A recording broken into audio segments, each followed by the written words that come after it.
Falcon fans, what's up, y'all? I'm doing a reaction to Terry Fontenot, his first press conference with the Atlanta Falcons, the new general manager, former assistant general manager of the New Orleans Saints. I can't believe it, y'all. He crossed over to the dark side. Before I get started, smash that like, boop, and subscribe, boop, and notification, boop, bell for your boy. I appreciate the love. I appreciate all those that are interacting, the comments.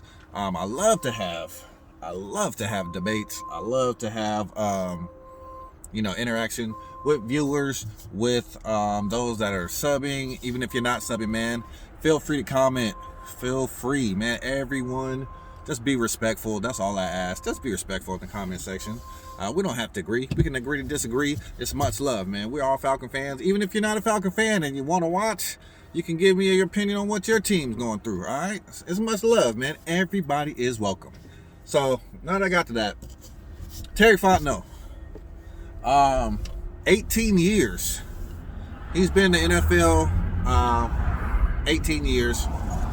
He's been working hard. He's been working his way up. I loved his interview. Man. Such a humble guy. I loved the way he was able to navigate through questions he didn't want to answer. Obviously, questions about the roster, what they're going to do, about Matt Ryan, Julio Jones. He ain't about to tell you all that on his first day on the job. Come on. I don't even know why you guys ask those questions. Like, come on, reporters. You got to be better than that. But I really enjoyed hearing him talk actually about the Saints organization, which is something that I've wondered for a long time. Why do they end up like just being so much better than us in certain times? Like, it just seemed like they kind of have the upper hand on the Falcons, and some of the things he said kind of ring true to me. First thing he said was actually it was always a very inclusive culture. Everyone's opinion matters, right? Everyone's allowed to kind of cross-train and work on different aspects of the front office. Just because you're a scouting guy doesn't mean you can't come around and have input and can't be around where, they're doing salary cap things. So, I love that. I think everybody should be included. Not in necessarily decision making, but have the freedom to learn and expand and grow. He talked a lot about growth. He talked a lot about the family atmosphere, which, I will say, bar none, Falcons, Flowery Branch, everything I've heard about it, Arthur Blank is extremely family oriented, family friendly.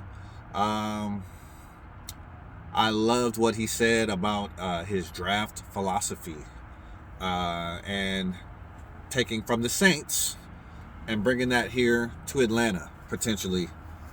Drafting best player available. That's been one of the Achilles heel of the Falcons. Thomas Dimitroff and Dan Quinn, I say that was their Achilles heel, man. Reaching for needs and not taking the best players off the board. Continually reaching for needs and not taking the best players off the board. You can see for guys like, what's some examples of those?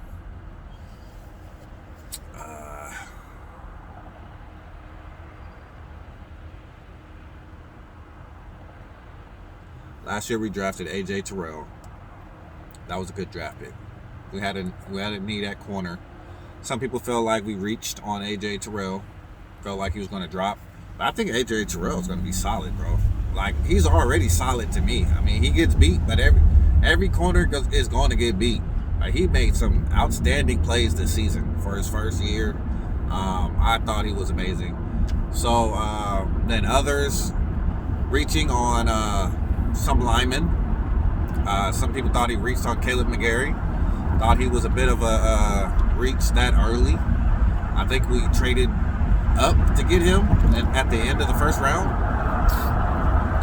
I think Chris Lindstrom was pretty justified, and Matt Hennessy also. People were already mock drafting Matt Hennessy towards us in that second, third round ish. So before that, let me see. We drafted Jalen Collins. A lot of people thought Keanu Neal was a reach. But Keanu plays well, man. If you just stay healthy, he plays really well. A lot of people thought Deion Jones was a reach. Deion Jones plays extremely well. He's an undersized linebacker, fast as heck. Not as physical as you'd like for a middle linebacker, but his speed is just undeniable. We've had a few reaches. Trying to get needs met instead of getting passed up a lot of really good players over the years. And it's always, hindsight is always 20/20, right? You always know who's good once the draft is over and people actually get in pads in the NFL and you see how good they play. But Terry Fontenot, one thing I really liked hearing from him is, who cares if that's your strength and the best player on the board is the same position as some of your best players? Who cares? Add to the competition. Make your strength even stronger. Like, who's to say that you're ever complacent and you're ever satisfied with being really good and at one position group? Why is that ever enough? Why won't you add another great player to the already great position group that you already have? Won't that make everybody even better? And especially if you have a vision for what this person could mean to your franchise.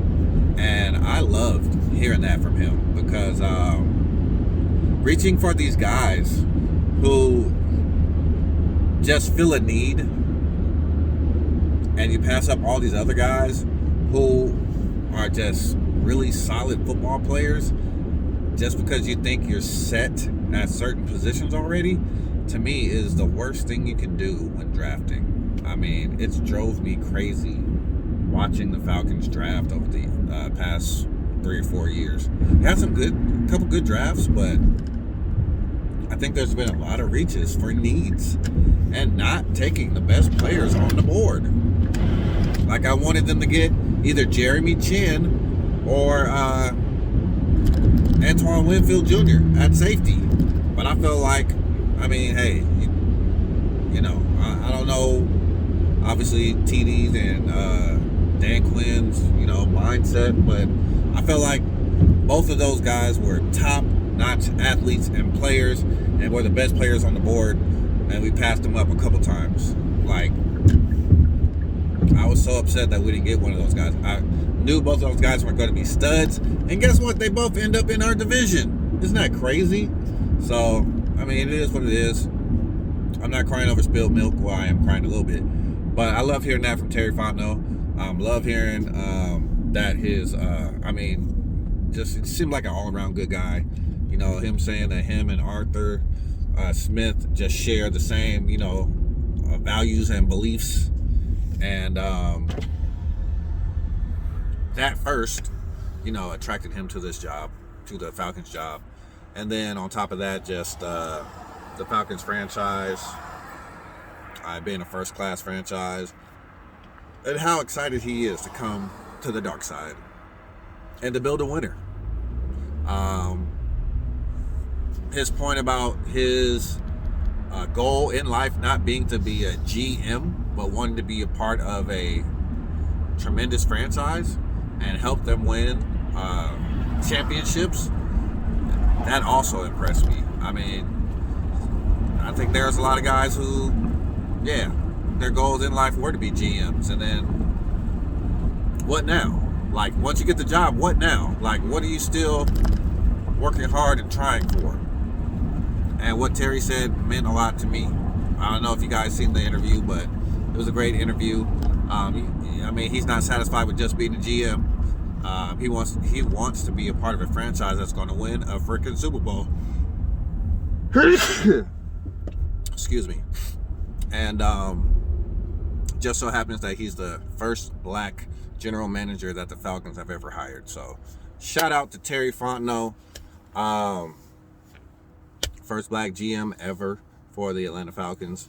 I think he's going to be a great one. I'm looking forward to the draft, looking forward to see what players are drafted, best player available, draft strategy finally employed here in Atlanta. I think it's going to be awesome. Can't wait to see what the defense and the offense are going to bring in this draft. Can't wait to see the vision of Terry and Arthur come to fruition in the next year or so. And I'm just excited, man. I'm really excited. So check out the interview if you haven't checked it out, man. Just extremely personable guy. Yeah, I mean, just seems like an all-around great guy. So glad we were able to steal him away from the Saints. I can't even believe he was in the Saints organization. I mean, I'll just be honest with you. He fits a lot better in Atlanta. I think he was, he's groomed there and by Mickey Loomis, but he belongs in Atlanta, man. He fits in well. He looked good in the red and black, so we accept you with open arms, Terry. You and your family. Looked like he had 2 boys and a girl or something like that. So we accept your family with open arms, man. Welcome over from New Orleans. So much love, man. Much love. Hope you guys get a chance to watch that interview. Let me know what you guys think. If you did see the interview, what do you think of Terry? What do you think of him coming out and saying, yeah, we're going to draft best player available. That's his draft philosophy. How do you feel about that? And what do you think? Who do you think will be available at 4? Who do you think the best player will be available at the number 4 pick? And do you expect him to be Atlanta Falcon? A lot of people saying we should trade back. A lot of people saying, we should trade up and get a quarterback. So what are you guys' thoughts, man? Let me know. That's all I got, man, for this episode. I wasn't supposed to go over 10 minutes, but I had to do this one just a smidget over 10 minutes. So I apologize, man. I really do apologize. Much love. Do your part. Social distance. Wear your mask up. We're all in this together, man. We're all in this together, but you got to do your part. Much love. Tell those that you love them while you can. All right. Peace and I'm out.